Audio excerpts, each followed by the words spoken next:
অভিষেক ব্যানার্জি এবং প্রত্যেক এলাকাতে ক্যাম্প। ওই ছোঁড়ার কথার উত্তর আমি দিই না।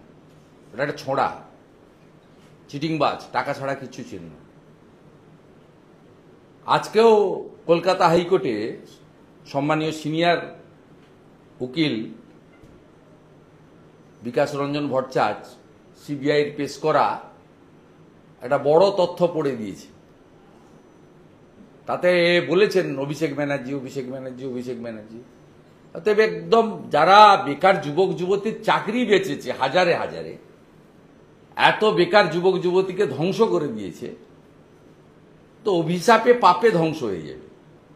স্ত্রীর গয়না বেচে, মায়ের গয়না বেচে, বাড়ির গরু বাছুর বেচে, জমি বেচে, বন্ধক দিয়ে হার ধার নিয়ে দোকান খুলেছে, কিনেছে গিয়ে। যারা দিয়েছে তারাও দায়ী, যারা নিয়েছে তারাও দায়ী। সেখানে যার নাম সামনে উঠে এসেছে এবং যার দুটো প্রপার্টি লিপস অ্যান্ড বাউন্ডের মর্গেজ অ্যাটাচমেন্ট করেছে এনফোর্সমেন্ট ডাইরেক্টর, তার কাছ থেকে ভাষণ কেন শুনবো? কেন ভাষণ শুনতে হবে তার কাছ থেকে? ওর দলের কর্মচারীরা ওর ম্যানেজিং ডাইরেক্টরের ভাষণ শুনতে পারে।